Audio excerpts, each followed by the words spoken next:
So friends, সর্বপ্রথম আমার score কার্ডটা দেখাই। 2024 সালে আমি এসএসসি জিডি পরীক্ষা দিই, যার মধ্যে আমি 160-এর মধ্যে 110 কিনা আমার নর্মালাইজেশন এবং আমার এনসিসি মার্ক নিয়ে সবকিছু নিয়ে আমার মার্ক দাঁড়িয়েছে 110। হ্যাঁ, এই 110 মার্কসটা হয়তো অনেকের কাছে কিছুই না। অনেকে ভাববে হয়তো 110 মার্ক এটা কোনো ব্যাপারই না। এই 110 মার্ক তো অনেকে হয়তো 120, 130, 124, 127, 117 এরকম নম্বর পেয়েছে।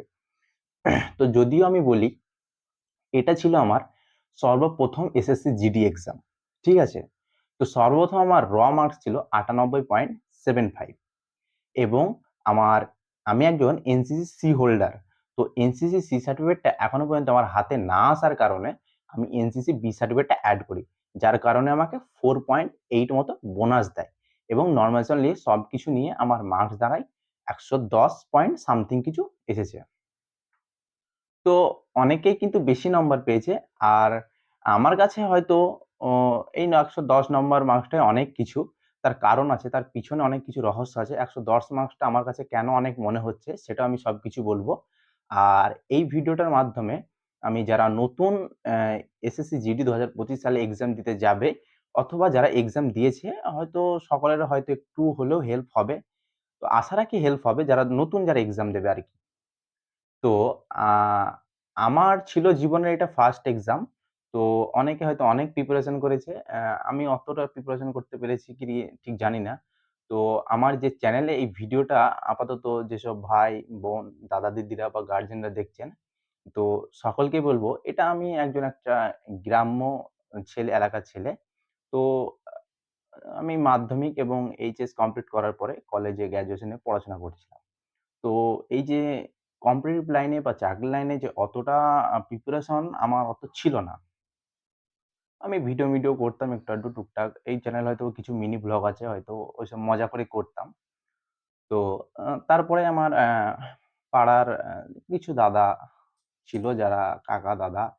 তো আমাকে বলল যে এসএসসি জিডি নামে নাকি একটা এক্সাম হয় যেখান থেকে আরকি বিএসএফ, সিআরপিএফ, সিআইএসএফ আরো অনেক চাকরি পাওয়া যায় আরকি। ঠিক আছে? তো আমি সেইজন্য এসএসসি জিডি ২০২৪ সালে যে ফর্মটা বার হয়, তো ওই ফর্মটা আমি ফিল আপ করি এবং ফিল আপ করার পরে তো আমার তো কিছুই জানা নেই যে কিভাবে কি করতে হবে। তো যদিও আমি একটি কোচিং সেন্টারে ভর্তি হই। ভর্তি হওয়ার পরেও উম সেখান থেকে কোচিং এ যেতাম তো অতটা মানে কিছু আরকি অর্জন করতে পারিনি সেখান থেকে। কিছুদিন যাওয়ার পরে সেখানে আমার মনে হলো যে এখানে কিছু একটা আমি শিখতে পারছি না। এখানে কোনো একটা খামতি থাকছে আমার। তো আমি কিন্তু তখন কোচিং সেন্টারটা ছেড়ে দিই এবং বাড়িতেই পড়াশোনা করতে শুরু করি এবং আ বাড়িতে পড়াশোনা শুরু করতে YouTube এ। তো সেই সময় আমি একটা RWA চ্যানেল হয়তো সকলেই চিনে। এসএসসি, জিডি যারা এক্সাম দিয়েছে বা দেবে আরকি। তো সেই সময় এসএসসি একটা RWA তে আবদা 2.0 বলে একটা ব্যাচ ছিল। সেই ব্যাচটা কিন্তু আমি কিনি এবং সেই ব্যাচেই আমি ক্লাস করতাম। তো আমার অতটা হিন্দিটা অত ক্লিয়ার ছিল না। তবুও আমি ক্লাস করতাম ওখান থেকে। সবাই বলেছিল নাকি RWA থেকে ক্লাস করলে অনেক ভালো হয়। যদিও এবার বাংলায় পরীক্ষা হয়েছিল, বাংলাতেও ক্লাস করতাম। কিন্তু ওখান থেকে হিন্দিটা শেখার জন্য আরকি প্রপারলি ওখানে করেছিলাম। তো হিন্দিতে হয়তো অতটা সাফল্য অর্জন করতে পারিনি। উম আমার জিআই এ কিন্তু ২০টাই ঠিক হয়েছে। জিআই এ কিন্তু ৪০ এ ৪০ নাম্বার পেয়েছি। ঠিক আছে?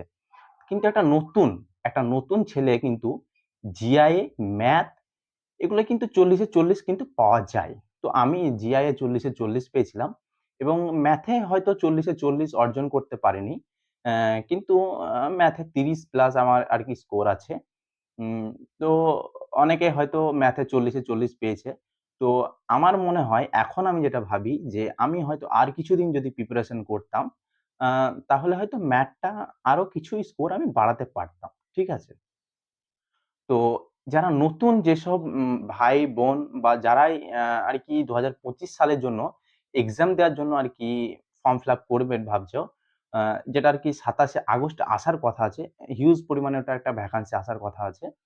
তো যারা মানে আরকি এক্সাম দেবে, তো তাদেরকে আমি বলব যে তাদেরকে আমি একটাই বার্তা দিতে চাই, মানে অনেকদিন আগে থেকেই কিন্তু প্রিপারেশনটা নিতে শুরু করা উচিত। কারণ যদি আগে থেকে প্রিপারেশনটা নিতে শুরু করা যায় তাহলে এই ১১০ না ১২০ থেকে ৩০ কিন্তু স্কোর, তারও বেশি কিন্তু স্কোর ওয়েস্ট বেঙ্গল থেকে নেওয়া যায়।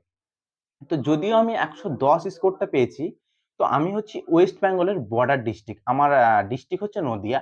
তো বর্ডার ডিস্ট্রিক্টে ১১০ স্কোর মানে হয়তো কিছু না কিছু একটা পোস্ট পাওয়া যাবে। এটা আশাবাদী আমি।